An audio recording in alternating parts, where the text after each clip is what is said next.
Demokrasi tidak pernah dapat dibentuk melalui jalan belakang. Pada titik tertentu, suatu keputusan politik yang disengaja harus dimunculkan untuk bisa membangun demokrasi. Bidang politik mengembalikan otonomi dari budaya itu memiliki derajat khusus yang dimilikinya sebagai pernyataan persimpangan antara hasrat, timos, dan pikiran. Demokrasi liberal yang stabil tidak dapat masuk tanpa keberadaan negarawan yang bijak dan efektif yang memahami seni politik dan mampu untuk menyembunyikan kecenderungan-kecenderungan yang mendasar dari orang-orang ke dalam institusi-institusi politik yang dapat bertahan lama. Studi-studi mengenai perubahan-perubahan yang berhasil untuk demokrasi menggarisbawahi kepentingan itu seperti faktor politik yang sepenuhnya sebagai kemampuan pemimpin demokratis yang baru untuk menetralisasi kekuatan tentara sementara melihat pada catatan untuk penyalahgunaannya di masa lalu. Kemampuannya untuk memelihara kelanjutan simbolis atau bendera-bendera, lagu-lagu, dan sebagainya. Dengan masa lalu, hakikat dari sistem partai adalah membangun. Atau apakah demokrasi itu presidentil atau parlementer. Sebaliknya, studi-studi mengenai keruntuhan demokrasi secara konstan telah menunjukkan bahwa peristiwa-peristiwa seperti itu adalah bukan cara yang tidak dapat diletakkan sebagai suatu akibat dari lingkungan kultural atau ekonomi, tetapi kadang-kadang dibendung dari keputusan-keputusan buruk yang khusus pada bagian dari politikus-politikus secara individu. Negara-negara Amerika Latin tidak pernah memaksa untuk mengambil kebijakan-kebijakan dari proteksionisme dan substitusi import ketika berhadapan dengan depresi dunia pada tahun 1930.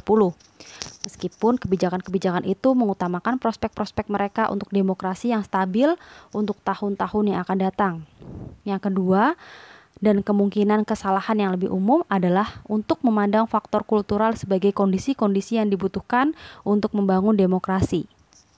Max Weber memberikan suatu catatan yang panjang mengenai keaslian sejarah dari demokrasi modern, yang dia lihat telah keluar dari kondisi sosial tertentu yang sangat khusus yang muncul di kota osidental. Seperti biasa, bahwa catatan Weber mengenai demokrasi secara historis kaya dan penuh pengertian. Namun, dia menggambarkan demokrasi sebagai sesuatu yang hanya dapat muncul dalam budaya dan lingkungan sosial tertentu dari suatu sudut yang kecil dari peradaban barat. Kenyataan bahwa demokrasi terbuka karena itu sistem politik yang mungkin sangat rasional dan suatu kepribadian manusia yang cocok untuk bidang yang lebih luas melalui budaya yang dipertimbangkan dengan tidak serius. Ada banyak contoh negara-negara yang tidak menemukan suatu bilangan yang disebut dengan prakondisi kultural untuk demokrasi dan meskipun diatur menuju suatu tingkat tinggi yang mengejutkan dari stabilitas demokrasi. Pemimpin misalnya yang berasal dari India ini yang tidak kaya maupun tidak memiliki industri yang tinggi atau meskipun sektor-sektor tertentu dari ekonominya secara teknologi sangat tinggi atau persatuan nasional atau orang Protestan dan meskipun yang demikian itu telah mampu untuk menopang suatu kerja yang efektif dari demokrasi sejak kemerdekaannya tahun 1947.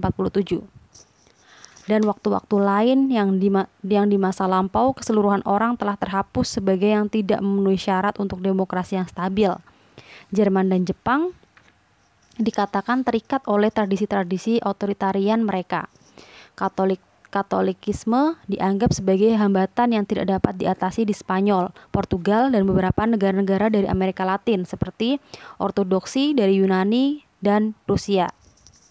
Kebanyakan orang di Eropa Timur dianggap tidak mampu atau tidak tertarik pada tradisi demokrasi liberal Eropa Barat, sebagaimana perestroika Gorbachev berlanjut tanpa menghasilkan beberapa perubahan yang jelas. Banyak orang dari keduanya di dalam dan di luar Uni Soviet mengatakan bahwa orang Rusia secara kultural tidak mampu untuk mendorong demokrasi.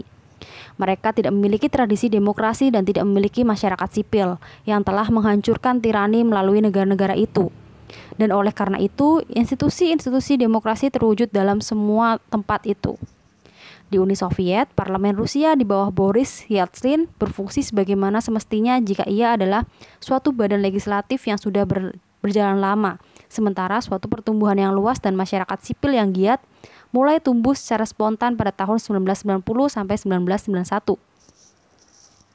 Tingkat untuk ide-ide yang demokratis telah telah berakar di antara penduduk secara lebih luas yang terbukti dalam pertahanan yang luas untuk kudeta garis keras yang terjadi pada bulan Agustus 1991. Suatu argumen yang kadang-kadang sangat terdengar untuk semua adalah bahwa sesuatu yang diberikan negara yang tidak demokratis karena dia tidak memiliki tradisi sebelum demokratis. Yang terakhir dibutuhkan kemudian tidak ada negara yang dapat menjadi demokratis sejak tidak ada orang atau budaya termasuk budaya Eropa Barat yang tidak memulai dengan atau datang untuk mengambil tradisi otoritarian dengan kuat. Lebih lanjut, pertimbangan yang mendorong pembagian garis antara budaya dan politik antara orang dan negara tidaklah semuanya jelas. Negara dapat memainkan suatu peran yang sangat penting dalam pembentukan masyarakat, yaitu dalam membangun bahasa mereka yang baik dan buruk dan menciptakan kebiasaan adat istiadat dan kebudayaan yang baru. Orang-orang Amerika tidak secara sederhana lahir dengan sejajar. Mereka juga secara bangga dibuat sejajar dengan membangun Amerika Serikat dengan mempraktekkan pemerintahan sendiri pada suatu tingkat negara dan lokal pada tahun-tahun sebelum koloni-koloni itu memperoleh kemerdekaan dari Inggris. Dan pada saat lahirnya alam demokrasi dari pendirian orang Amerika adalah tanggung jawab untuk pembentukan Amerika yang demokratis dari generasi-generasi terakhir, yaitu suatu tipe manusia yang sangat cerdas digambarkan oleh Tocqueville yang tidak memiliki keberadaan sebelum berada dalam sejarah. Budaya-budaya adalah fenomena yang tidak statis seperti hukum-hukum alam. Mereka adalah ciptaan manusia yang menjalani suatu proses evolusi yang berlanjut. Hukum-hukum itu dapat dimodifikasi dengan perkembangan ekonomi, peperangan, trauma-trauma nasional lain, imigrasi, atau oleh kesadaran pilihan. Meskipun prasyarat kultural untuk demokrasi secara terbatas adalah penting, membutuhkan untuk dinyatakan dengan beberapa skeptisisme. Di lain pihak, kepentingan dari orang-orang yang menekankan budaya-budaya mereka dan membatasi rasionalisme liberal atau untuk mengambil secara berbeda ketergantungan institusi-institusi liberal rasional pada timos yang rasional. Negara liberal rasional tidak dapat dihasilkan oleh suatu pemilihan tunggal atau tidak dapat menghidupi suatu alat pelengkap yang instinktif seperti untuk menilai toleransi. Jika kesehatan dari demokrasi liberal saat ini berhenti pada kesehatan masyarakat sipil dan terakhir bergantung pada kemampuan orang secara spontan untuk menghubungkan, kemudian adalah jelas bahwa liberalisme harus lebih menjangkau prinsip-prinsip yang dimilikinya untuk berhasil.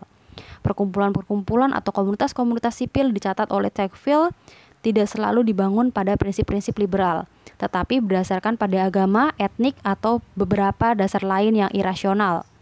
Keberhasilan modernisasi politik menyatakan kelangsungan dari sesuatu yang pramodern dalam kerangka kerja dari hak-hak dan rencana konstitusional kehidupan rakyat dan kemenangan negara yang tidak lengkap.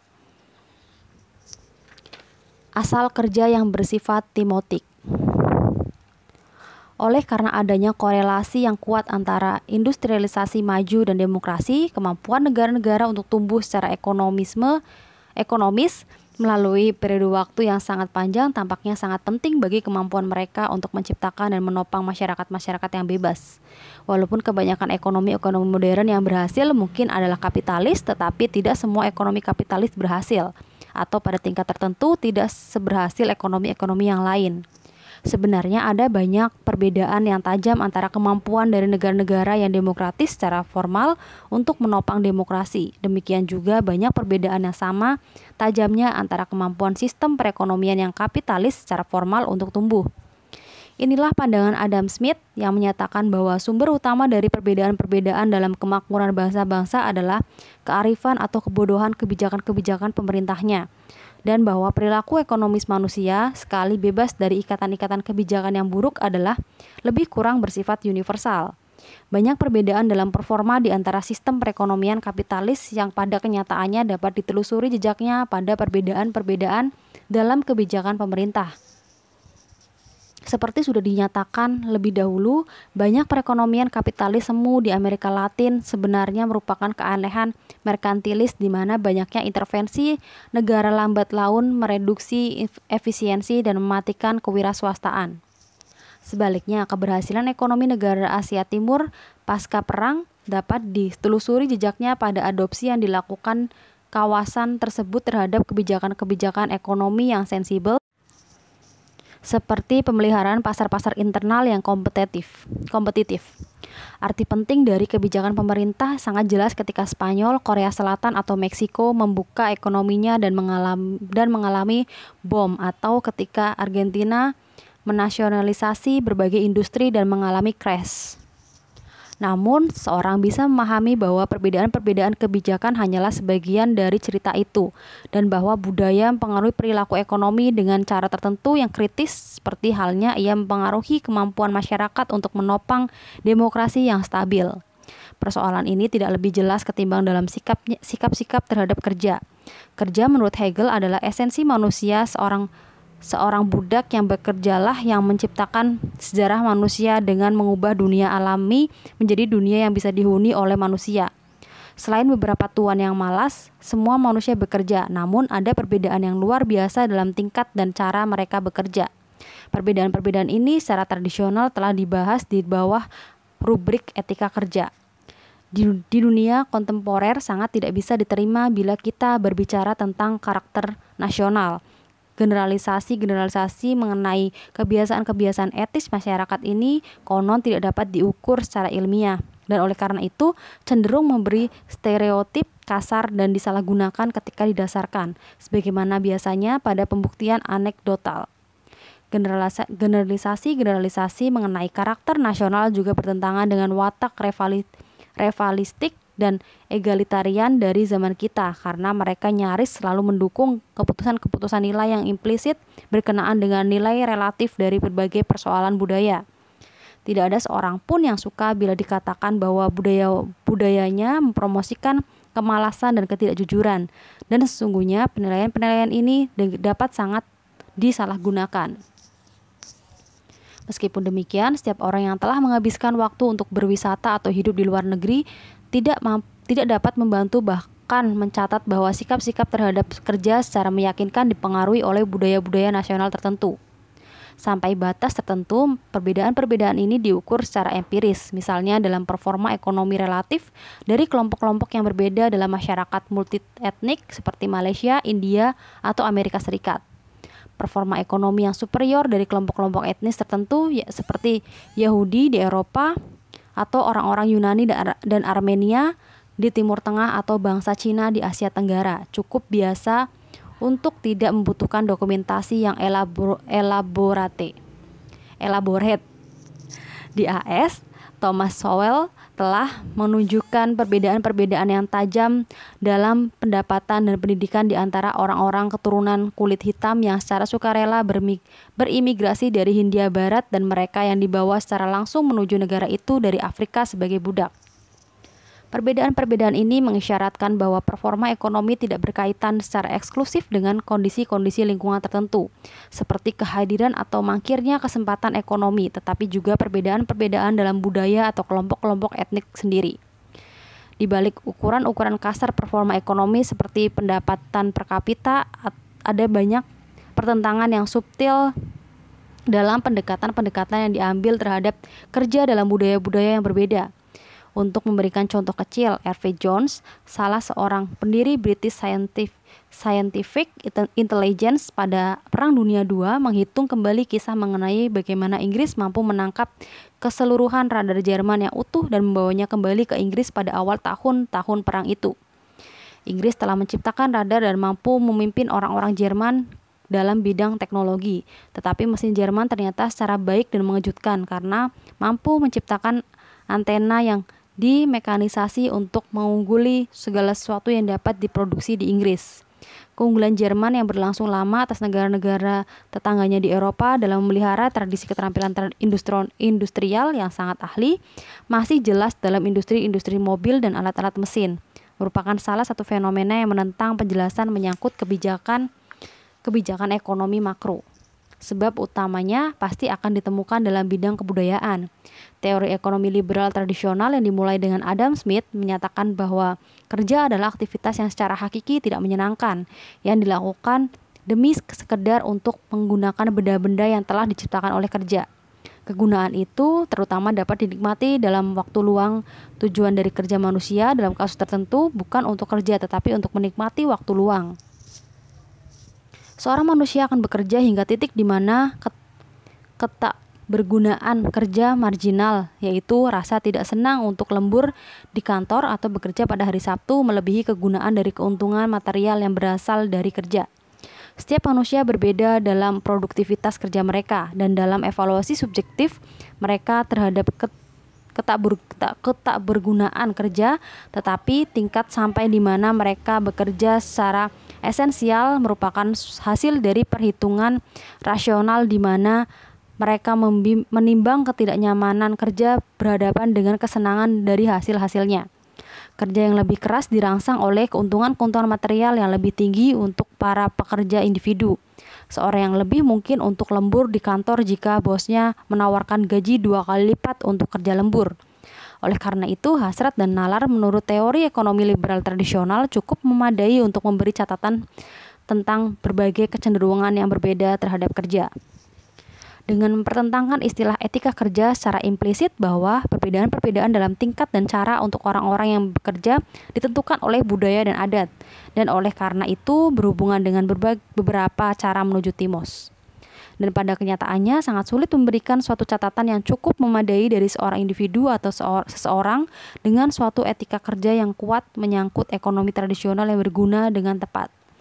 Mengambil tipe A pada saat ini secara pribadi, perubahan keras pengacara atau perusahaan eksekutif atau salaryman Jepang yang bekerja dipekerjakan oleh suatu perusahaan Jepang yang bersaing.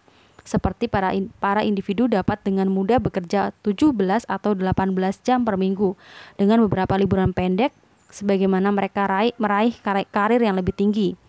Mereka mungkin dibayar dengan gaji yang relatif tinggi untuk lainnya yang bekerja kurang keras, tetapi tingkat untuk yang mereka kerjakan tidaklah berhubungan erat dengan kompensasi mereka. Padahal tingkah laku mereka irasional dalam istilah-istilah kegunaan yang keras. Mereka bekerja sangat keras sehingga mereka tidak pernah mampu untuk membuat uang mereka berguna. Mereka tidak dapat menikmati waktu luang mereka karena mereka mungkin mati lebih cepat. Seorang dapat menyatakan bahwa mereka bekerja pada kepentingan keluarga-keluarga mereka atau untuk generasi masa depan, dan ini pastilah menyatakan suatu motif, tetapi kebanyakan dari workaholics hampir tidak pernah melihat anak-anak mereka dan juga arah dari karir mereka yang keluarga mereka semua hidup cukup. Alasan orang yang bekerja keras yang mereka kerjakan hanya berhubungan sebagian saja dengan kompensasi keuangan mereka. Mereka dengan jelas memperoleh kepuasan dan kerja itu sendiri, atau dari status dan pengakuan yang diberikan. Pengertian mereka tentang harga diri bertalian dengan betapa keras dan bagaimana keahlian yang mereka kerjakan, seberapa cepat mereka mencapai jenjang perusahaan dan tanggung jawab dengan yang mereka lakukan dengan orang lain. Meskipun proses kepemilikan benda-benda mereka lebih dinikmati untuk reputasi yang mereka lakukan daripada untuk beberapa kegunaan aktual yang mereka lakukan, sejak waktu yang mereka nikmati sangat pendek. Kerja di pihak lain dinyatakan untuk memuaskan timos daripada hasrat mereka. Pada kenyataannya, beberapa studi empiris tentang etika kerja pada awalnya melihat etika kerja sebagai hal yang tidak bersifat utilitarian.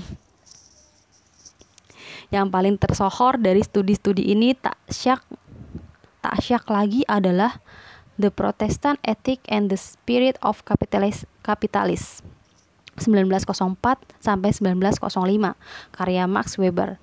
Namun bukan berarti bahwa Weber adalah orang yang pertama kali mengamati hubungan antara Protestanisme khususnya model Calvinis atau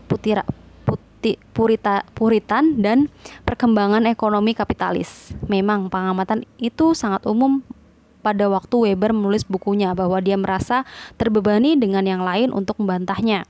Sejak publikasi itu, tesisnya didebat tanpa ujung dan pangkal, sementara kebanyakan yang telah menentang hubungan kausal khusus yang dimiliki Weber sebagai hubungan antara ekonomi dan tingkah laku agama, beberapa orang akan menyangkal bersama keberadaan dari suatu hubungan yang kuat antara keduanya. Hubungan antara Protestanisme dengan pertumbuhan ekonomi tetap berlanjut hingga hari ini di Amerika Latin, di mana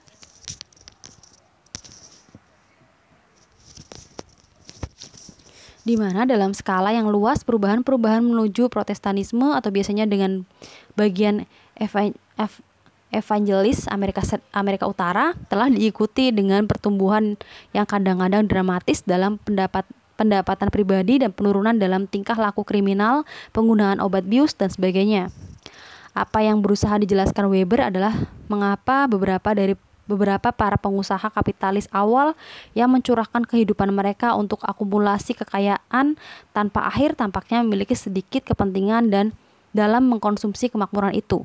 Kesederhanaan, disiplin diri, kejujuran, kebersihan, dan keengganan mereka untuk menyingkat kesenangan menyatakan suatu aktesisme keduniaan ini yang dia pahami sebagai suatu transmutasi dari doktrin Calvinis yang merupakan takdir. Kerja bukanlah suatu aktivitas yang tidak menyenangkan yang sekedar menyatakan kegunaan atau konsumsi, tetapi lebih merupakan panggilan yang penganutnya berharap akan menghargai statusnya sebagai yang tidak selamat atau celaka. Kerja dilakukan untuk suatu tujuan yang non-material atau irasional secara total, yaitu untuk menunjukkan bahwa seseorang telah terpilih. Dedikasi dan disiplin yang dilakukan pengikut itu tidak dapat diterangkan dengan semua perhitungan rasional dari kesenangan dan usaha keduniaan. Weber percaya bahwa spiritual yang muncul secara asli yang dilakukan kapitalisme berhenti pada tahun-tahun berikutnya, dan kerja yang hanya untuk kemakmuran material dimasukkan kembali ke dalam kapitalisme itu sendiri. Meskipun gagasan kerja untuk memenuhi panggilan hidup seseorang hidup di atas kepercayaan-kepercayaan keagamaan yang sudah mati seperti hantu. Di dunia kontemporer dan etika kerja dari Eropa modern tidak dapat secara penuh diterangkan tanpa merujuk pada semangatnya yang asli. Analogi-analogi untuk etika Protestan telah diidentifikasikan dalam budaya yang lain untuk menjelaskan keberhasilan ekonomi mereka. Robert Shibela misalnya telah menunjukkan bagaimana etika kerja orang Jepang pada saat ini yang dapat diruntut ke belakang pada sumber agama Jepang tertentu yang fungsinya sejajar dengan Calvinisme, Jodo Shinshu atau sekte Buddhisme atau tanah murni misalnya, menekankan ekonomi, kesederhanaan, kejujuran, kerja keras, dan suatu tujuan asketis melalui konsumsi, sementara legitimasi pencarian keuntungan dalam suatu cara yang tidak dilakukan tradisi-tradisi Konfusian Jepang yang lebih awal. Gerakan Shingaku dari Ishida Baigan sementara kurang berpengaruh daripada Jodo Shinshu yang juga mengajarkan suatu bentuk dari mistisme keduniaan ini. Penekanan ekonomi dan ketekunan sementara menurunkan konsumsi. Gerakan religius itu sesuai dengan etika Bushido dari golongan samurai. Golongan samurai adalah suatu ideologi prajurit aristokrasi yang menekankan resiko kematian, walaupun tidak membesarkan hati penguasa yang bermalas-malas melainkan pelajaran asketisme, ekonomi, dan lainnya. Spirit kapitalisme kemudian dengan etika kerja yang asketis dan rasional tidak harus diimpor ke dalam Jepang sejauh dengan teknologi yang berhubungan dengan laut dan konstitusi Prusia, yaitu dari permulaan pada agama dan tradisi kebudayaan Jepang. Dalam membedakan dengan hal-hal itu di mana kepercayaan agama mendorong atau membuat kemungkinan perkembangan ekonomi, ada suatu kumpulan kasus di mana agama dan kebudayaan digerakkan sebagai halangan. Hinduisme misalnya adalah suatu dari beberapa agama besar dunia yang tidak berdasarkan pada suatu doktrin dari persamaan manusia yang universal, bertentangan dengan doktrin Hindu yang membagi manusia ke dalam serangkaian kasta yang rumit yang membatasi hak-hak mereka, hak-hak istimewa, dan cara hidup. Dalam suatu paradok yang membingungkan, Hinduisme tidak bersikap seperti kebanyakan dari rintangan untuk praktik politik liberal di India.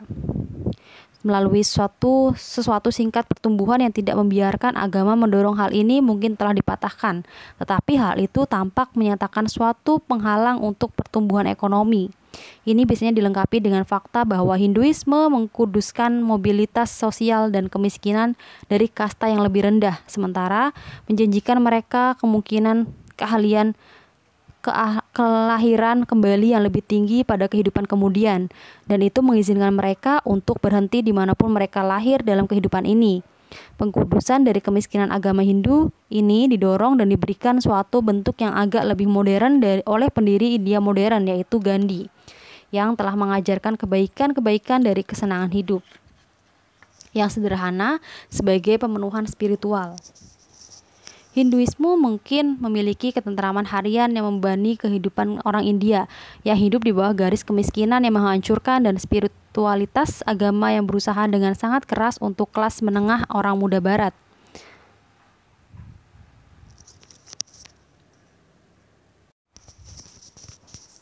Namun hal itu terinduksi dalam perang penganut suatu bentuk tertentu dari kelambatan keduniaan ini yang dalam beberapa hal bertentangan dengan spirit kapitalisme.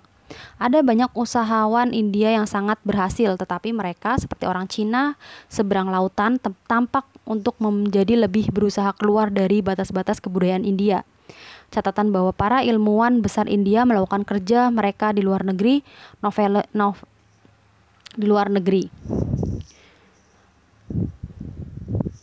Gunnar Myrdal dalam studi yang besar mengenai kemiskinan Asia Selatan telah meninggalkan kesimpulan yang menyeluruh kawasan India menyatakan suatu kekuatan yang luar biasa untuk kelambanan sosial dan tidak dimanapun dilakukan sebagai agen yang positif untuk perubahan dengan cara yang telah dilakukan Calvinisme atau Jodo Shinshu. Dengan contoh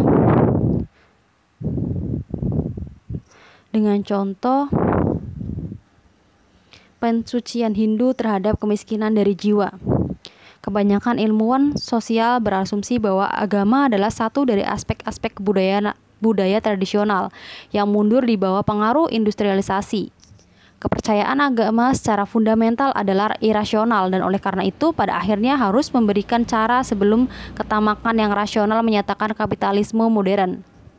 Namun jika Weber dan Bell benar, tidak ada tekanan antara bentuk tertentu dari kepercayaan agama dan kapitalisme. Memang kapitalisme dalam bentuk Eropa dan Jepang secara luas diberi kesempatan oleh doktrin-doktrin agama yang telah mendorong buruh dalam suatu panggilan, yaitu untuk kepentingan yang dimiliki mereka, bukan untuk konsumsi.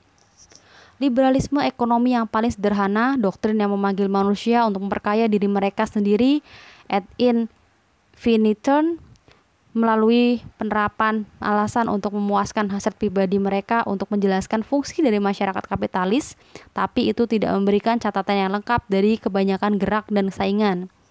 Kebanyakan masyarakat kapitalis yang sukses yang telah muncul di puncak karena mereka kebetulan memiliki suatu etika kerja yang secara fundamental irasional dan pramodern yang menginduksi manusia untuk hidup secara asketis dan mengarahkan mereka menuju suatu awal kematian karena kerja itu sendiri dipegang untuk penebusan.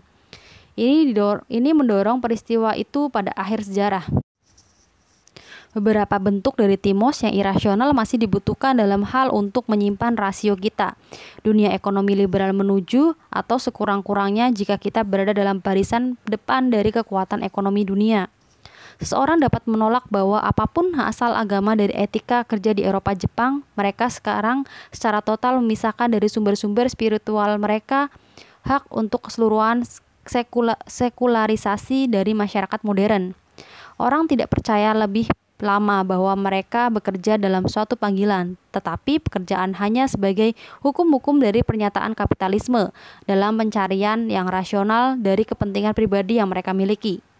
Pemisahan etika kerja kapitalisme dari akar spiritualnya dan pertumbuhan dari suatu legitimasi dan sifat yang diinginkan dari penekanan budaya konsumsi yang segera diinginkan telah membawa beberapa hal dari para peneliti untuk meramalkan suatu kemunduran yang tajam dalam etika kerja, dan dengan cara demikian merupakan suatu ketidaktentuan dari kapitalisme itu sendiri.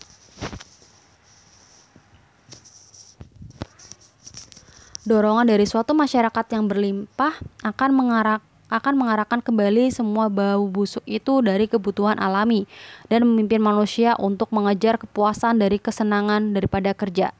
Prediksi-prediksi mengenai suatu kemunduran dalam etika kerja tampak pada dorongan yang diperoleh dari suatu studi pada tahun 1970-an yang menunjukkan suatu persepsi umum terhadap para manajer Amerika yang berstandar profesionalisme, disiplin diri, dan menuju keburukan di antara kerja mereka.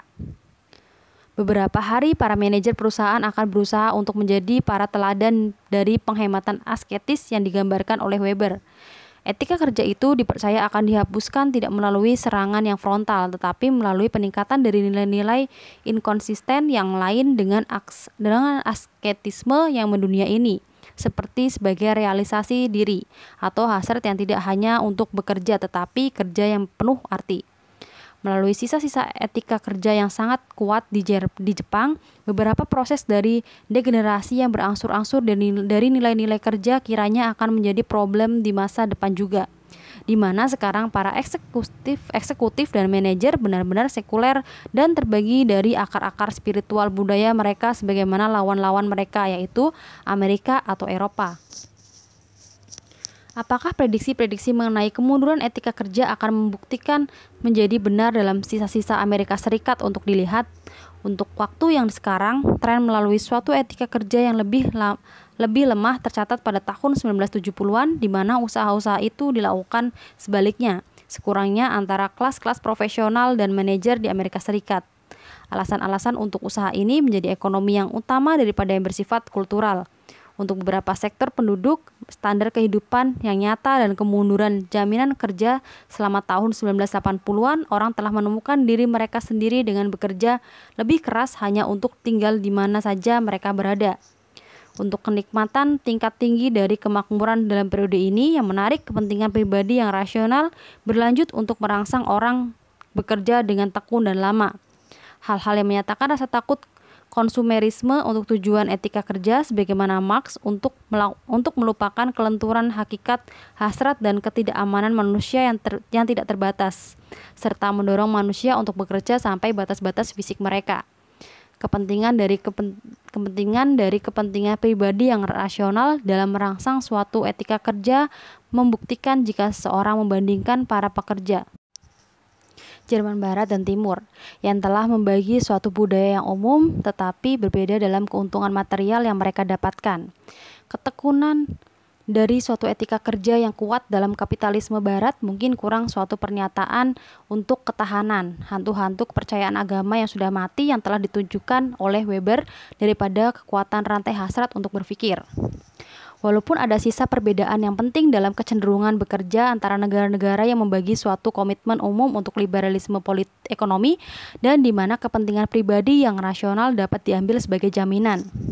Usaha-usaha untuk melihat kembali fakta yang berada dalam beberapa negara, Timos telah menemukan objek baru yang melebihi agama yang ia dapat menyerang dirinya sendiri dalam dunia modern itu. Sebagai contoh kebudayaan Jepang, seperti beberapa negara lain di Asia Timur yang kebanyakan lebih berorientasi kepada kelompok-kelompok daripada yang bersifat individu. Kelompok-kelompok itu mulai dengan sangat kecil dan kemudian lebih berkembang melalui keluarga dan berkembang melalui bentuk hubungan patron-klien yang telah dibangun selama satu kali asuhan dan pendidikan, termasuk suatu perusahaan yang bekerja untuk dan kelompok yang sangat besar yang bekerja dengan semua pengertian untuk budaya Jepang. Suatu identitas individu adalah untuk suatu tingkat menekan yang sangat tinggi yang di dalamnya kelompok-kelompok itu dia tidak bekerja dengan keras untuk keuntungan jangka pendek yang dimilikinya, melainkan untuk kesejahteraan dari kelompok yang lebih besar atau sekelompok di mana dia menjadi anggota di dalamnya. Statusnya kurang dibedakan dengan penampilannya sebagai seorang individu daripada oleh penampilan kelompoknya. Alat pelengkapnya untuk kelompok oleh karena itu memiliki suatu karakter timotik yang tinggi. Dia bekerja untuk memperoleh pengakuan yang kelompok itu menerimanya dan untuk pengakuan dari kelompok oleh kelompok yang lain, dan tidak sederhana untuk keuntungan jangka pendek yang dinyatakan dengan gajinya.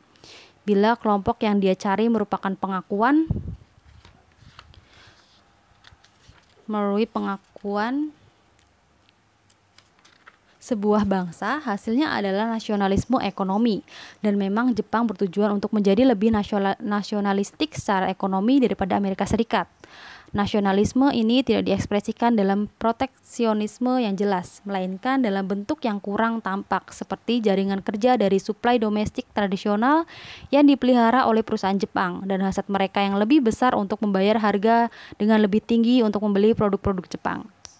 Adalah identitas kelompok ini yang membuat praktik-praktik seperti pekerjaan seumur hidup yang permanen digunakan oleh perusahaan-perusahaan besar Jepang dan efektif. Menurut persepsi-persepsi dari ekonomi liberalisme barat, pekerjaan seumur hidup akan merugikan efisiensi ekonomi dengan membuat para pekerja sangat terjamin, seperti para profesor di universitas yang berhenti menulis saat mereka menerima jabatan.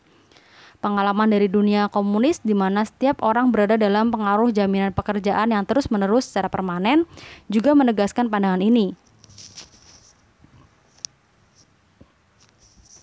Bakat yang terbaik cukup untuk ditunjukkan pada pekerjaan-pekerjaan yang lebih menantang dan dihargai dan gaji yang sangat tinggi. Sebaliknya, perusahaan-perusahaan butuh untuk dapat menebang kayu-kayu yang telah mati. Kesetiaan patron klien dalam istilah ekonomi liberal klasik menyatakan kekakuan pasar memaksakan efisiensi ekonomi.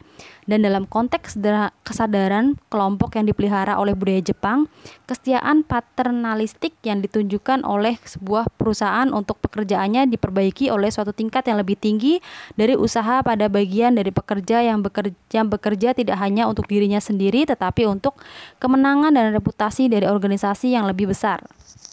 Organisasi besar ini tidak dengan sederhana mempresentasikan suatu gaji 2 kali seminggu, tetapi suatu sumber pengakuan dan suatu payung proteksi yang melindungi teman-teman dan keluarga. Dan perkembangan nasional pada kesadaran diri yang tinggi memberikan Jepang suatu sumber lebih lanjut dari identitas dan motivasi melebihi perusahaan dan keluarga. Oleh karena itu, peristiwa dalam suatu zaman ketika spiritualitas agama memiliki semuanya tetapi menghilang. Etika kerja telah dijadikan pendorong dengan menciptakan suatu kebanggaan yang didasarkan pada pengakuan pekerja oleh suatu perangkat yang memiliki komunitas yang lebih besar. Perkembangan kesadaran kelompok yang tinggi ini adalah tipe pada bagian lain di Asia, tetapi sangat kurang juga di Eropa.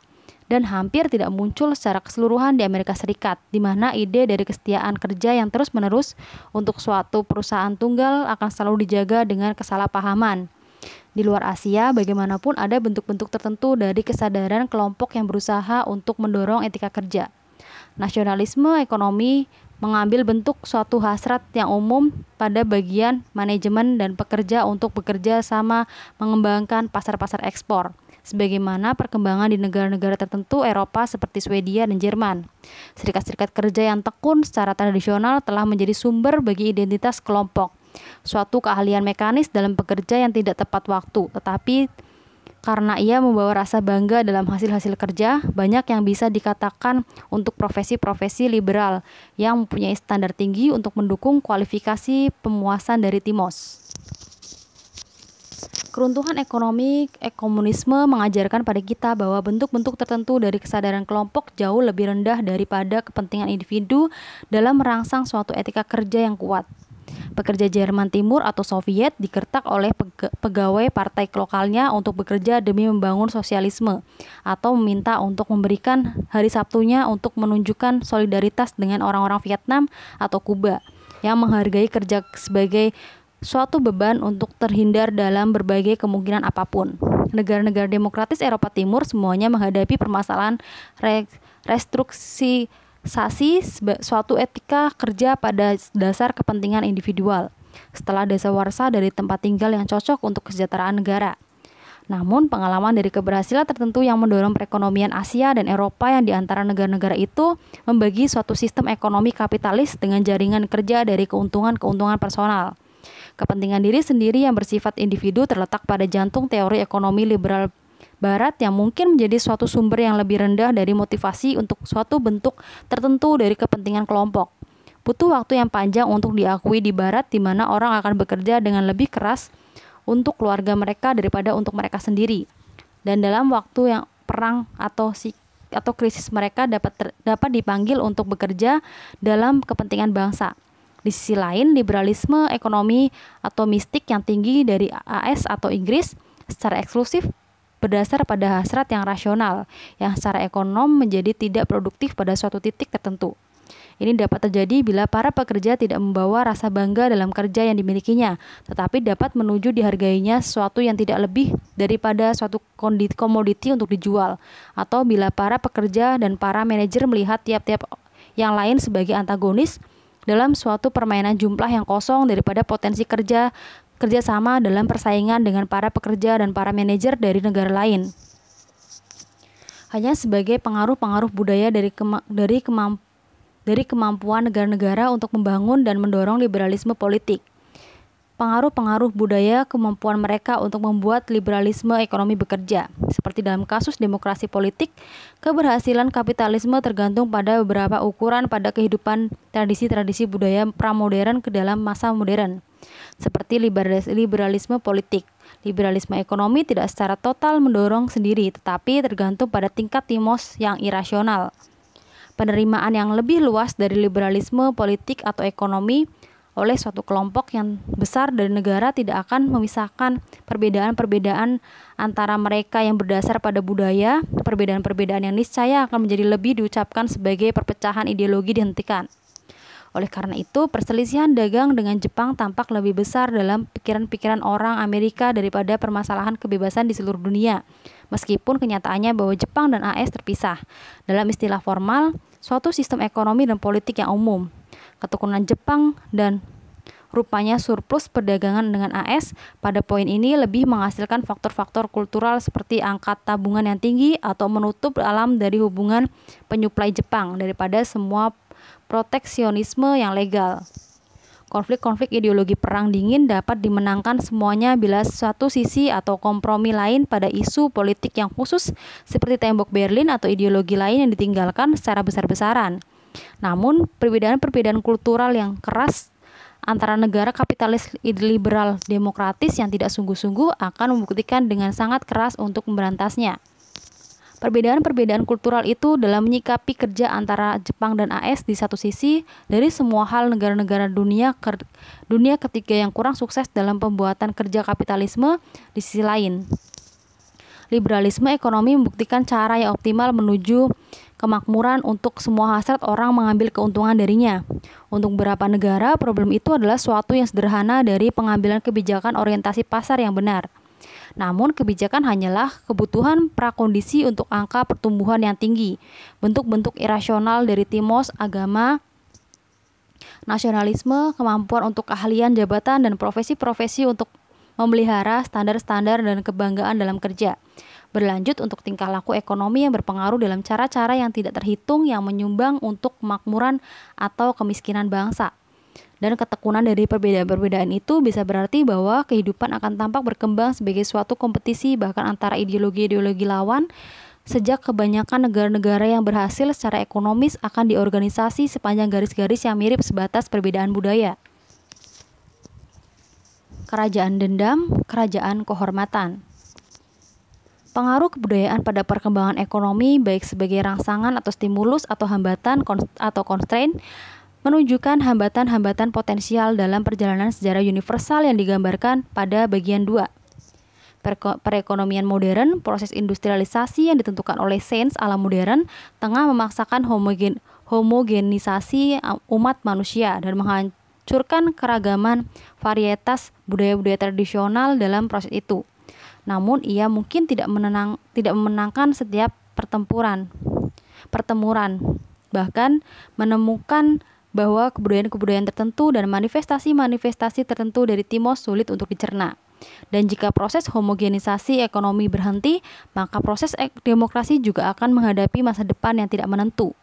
Banyak orang di dunia ini yang percaya mereka menginginkan kemakmuran kapitalis dan demokrasi liberal pada level intelektual, di mana tidak setiap orang akan mampu memperolehnya. Oleh karena itu, meskipun mangkirnya alternatif-alternatif sistematis yang jelas bagi demokrasi liberal di masa sekarang, beberapa alternatif otoritarian baru yang mungkin tidak pernah tampak sebelumnya dalam sejarah mungkin menegaskan diri mereka di masa depan.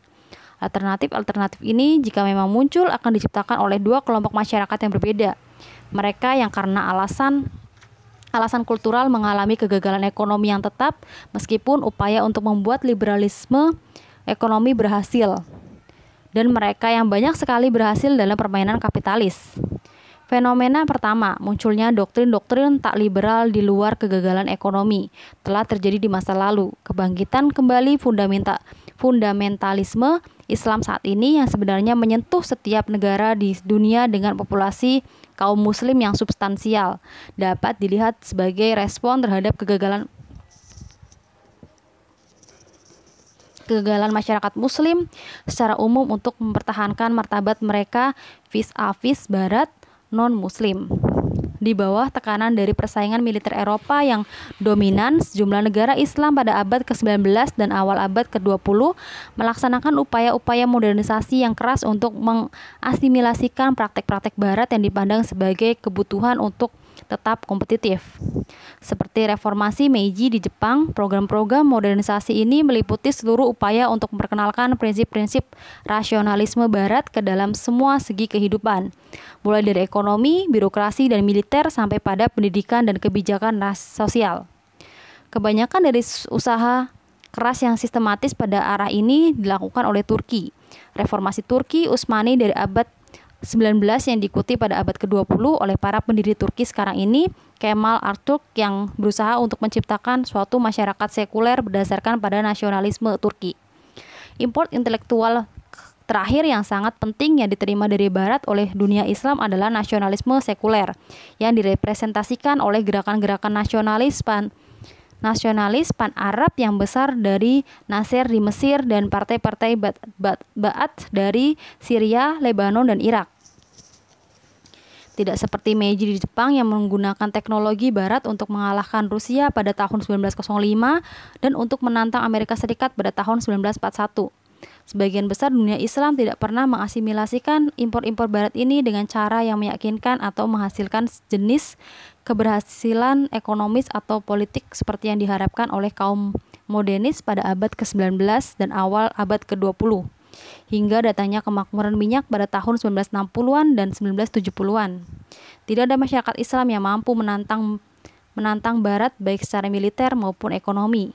Banyak di antaranya masih tetap merupakan bangsa kolonial yang sangat tergantung hingga Perang Dunia II. Dan proyek penyatuan pan-Arab yang sekuler didirikan setelah kekalahan Mesir yang memalukan oleh Israel pada tahun 1967.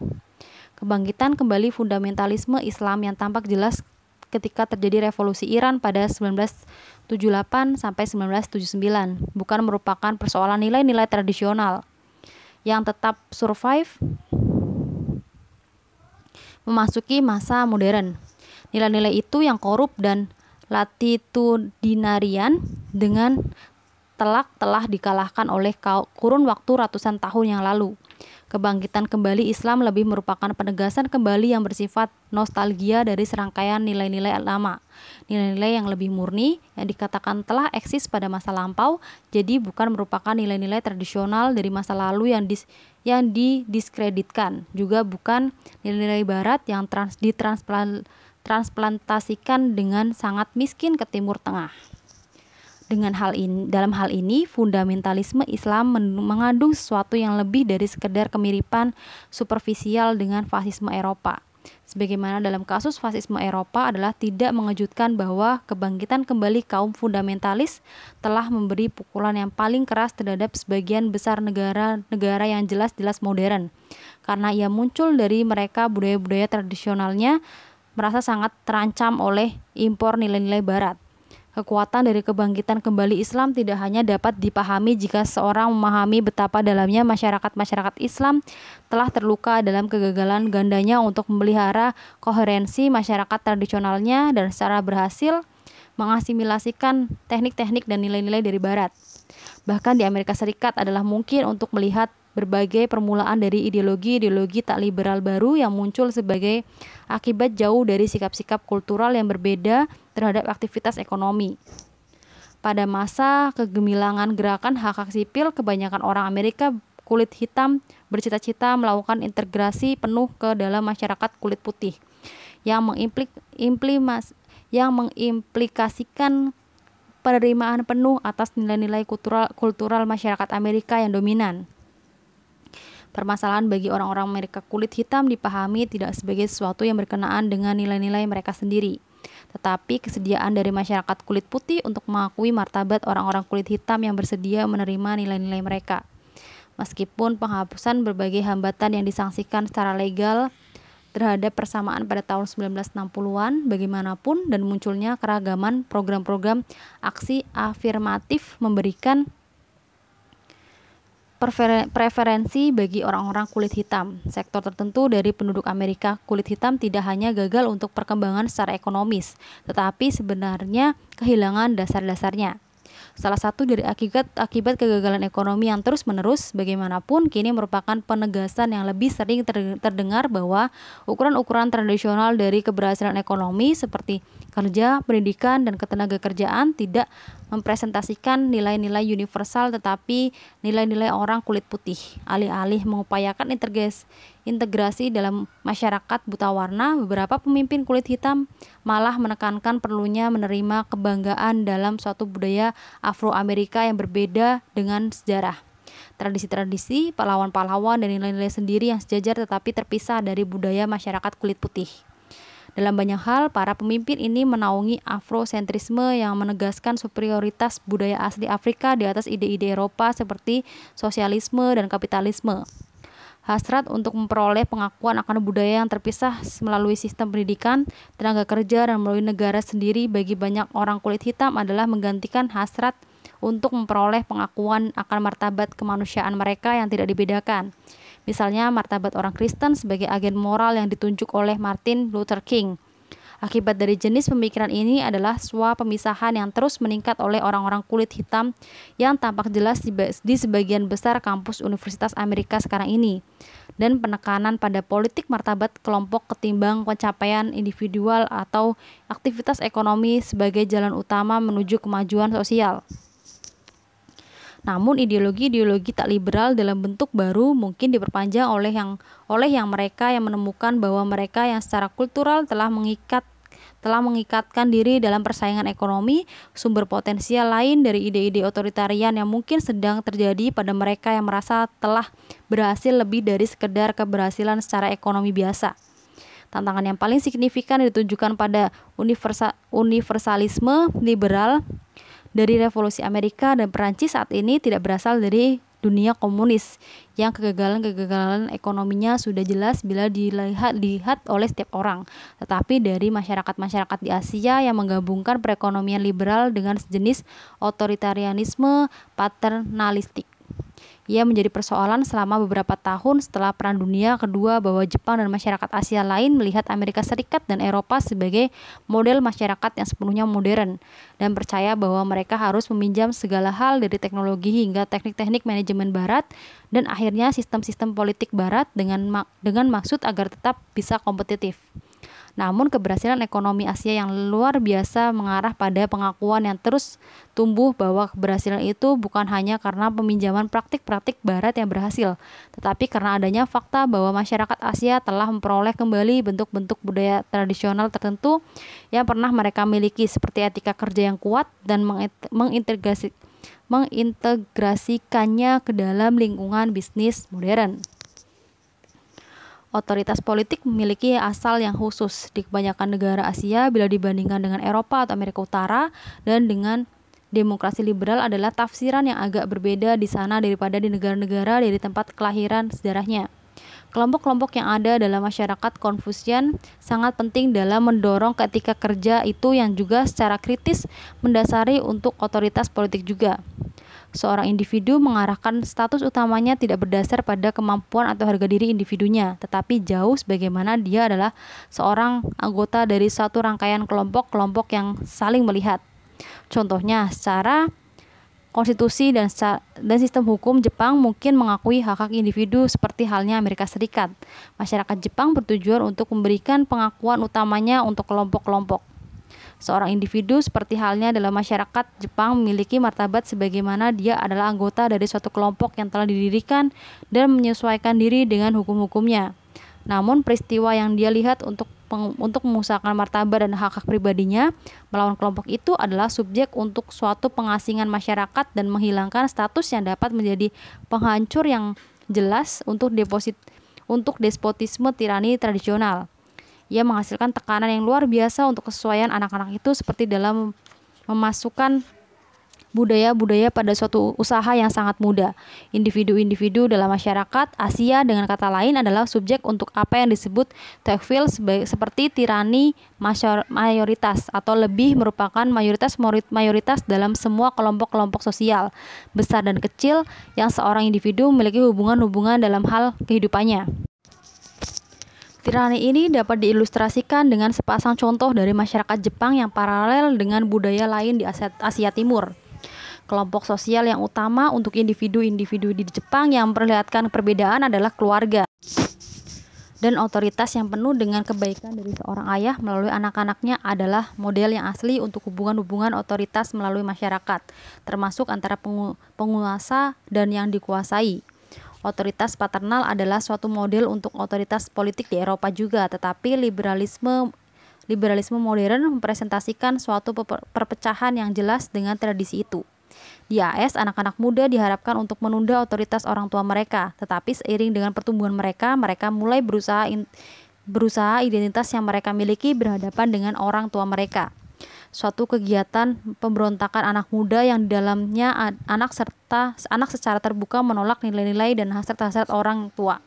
Suatu hal yang hampir membutuhkan bagian dari proses pembentukan kepribadian dari suatu kedewasaan manusia.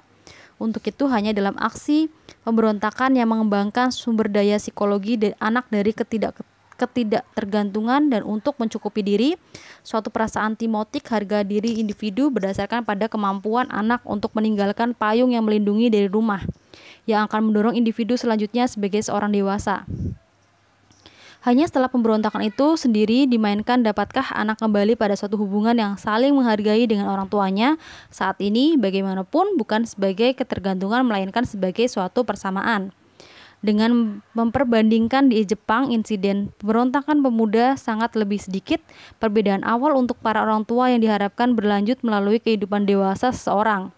Suatu timos yang diletakkan tidak dengan sangat kuat pada seorang individu sendiri yang di dalamnya kualitas personal individu seorang membawa rasa bangga, tetapi untuk keluarga dan kelompok-kelompok lain yang membawa kebanggaan yang lebih tinggi melalui hal itu dari semua kelompok mereka. Rasa marah tidak muncul keluar bila kelompok-kelompok itu dilalaikan. Sebaliknya, perasaan malu yang terbesar muncul keluar tidak sebagai bahan dari kegagalan personal, melainkan karena malu memesrakan suatu kelompok. Oleh karena itu, para orang tua di Jepang melanjutkan untuk mempengaruhi keputusan-keputusan penting untuk anak-anak mereka, seperti memilih seorang pendamping hidup yang mana tidak akan diizinkan oleh pemuda Amerika. Pernyataan kedua dari kesadaran kelompok di Jepang adalah menghentikan politik yang demokratis dalam pemahaman Barat yang konvensional terhadap kata, yaitu bahwa demokrasi Barat dibangun pada persaingan dari opini timotik yang berbeda mengenai yang benar dan yang salah, yang terbawa keluar melalui halaman-halaman editorial dan keseluruhan pemilihan pada tingkat yang berbeda, di mana partai-partai politik menghadirkan kepentingan-kepentingan yang berbeda atau memilih sudut pandang timotik dengan seorang yang lain di kantor. Perbandingan ini dipegang untuk menjadi suatu yang alami. Memang, suatu tambahan membutuhkan menjalankan demokrasi dengan normal. Dengan perbandingan di Jepang, masyarakat sebagai suatu keseluruhan bertujuan untuk menjaga dirinya sendiri sebagai sesuatu yang tunggal, kelompok besar dengan sesuatu yang tunggal, sumber otoritas yang stabil. Perhatian pada harmoni kelompok yang bertujuan untuk mendorong konfrontasi terbuka untuk menyusuri politik, tidak ada alternatif bagi partai politik dalam mendasarkan kekuasaan pada pertikaian-pertikaian melalui berbagai isu, melainkan lebih merupakan dominasi dalam dasawarsa yang lama dari para liberal demokratis atau LDP, yaitu membuka persaingan antara LDP dan partai-partai oposisi komunis dan sosialis, tetapi yang terakhir ini telah meminggirkan diri mereka sendiri dengan ekstremisme mereka. Perpolitikan yang serius secara umum membicarakan mengambil tempat keluar dari pandangan umum dalam memusatkan birokrasi atau dalam ruangan-ruangan kembali dari LDP. Di dalam LDP, politik tetap berputar mengelilingi manuver faksi-faksi yang berdasar pada hubungan-hubungan pattern klien yang paternalistik, yang secara lebih luas menghindari apakah setiap orang di Barat akan memahaminya sebagai muatan politik. Di Jepang, perhatian para konsensus kelompok secara patrisial bertimbang dengan tanggung jawab untuk individu-individu yang berjuang melawan kecenderungan yang ada, seperti novelis Yukio Mishima. Namun dalam banyak masyarakat Asia itu akan menjadi perhatian yang kecil untuk prinsip individualisme dari seorang Solzhenitsyn atau Sakharov yang berdiri sendiri melawan ketidakadilan masyarakat di sekelilingnya. Dalam film Frank Capra, Mr. Smith Goes to Washington, Jimmy Stewart menggambarkan suatu kota kecil yang tidak mungkin ditekankan untuk mempresentasikan negaranya dengan para bos politik bila senator yang terpilih meninggal dunia.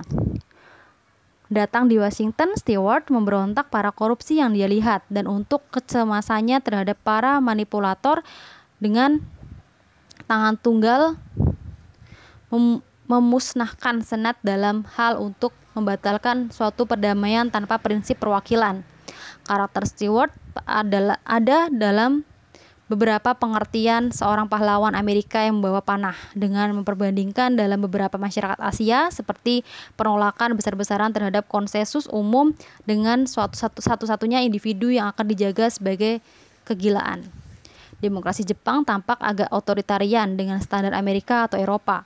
Orang-orang yang lebih berkuasa dalam negara itu juga para birokrat atau yang senior atau pemimpin faksi dalam LDP. Yang sampai pada suatu akibat dari latar belakang pendidikan mereka atau melalui perlindungan pribadi. Orang-orang itu membuat keputusan utama yang mempengaruhi kesejahteraan komunitas dengan pengaruh bolak-balik yang relatif kecil dari para pengambil suara atau bentuk-bentuk tekanan lain yang populer. Sistem itu kembali demokratis secara fundamental karena sistem itu secara formal adalah demokratis, bahwa ia menemukan kriteria demokrasi liberal dari pemilihan multi partai secara periodik dan menjamin hak-hak dasar. Konsep-konsep Barat mengenai hak-hak individu yang universal telah diterima dan diinternalisasikan melalui bagian-bagian yang besar dari masyarakat Jepang.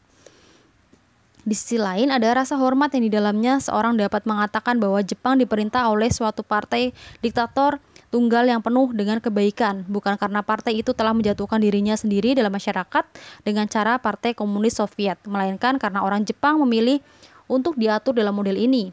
Saat ini sistem pemerintahan Jepang melihat kembali pada konsensus sosial yang luas yang berakar pada budaya orientasi kelompok Jepang.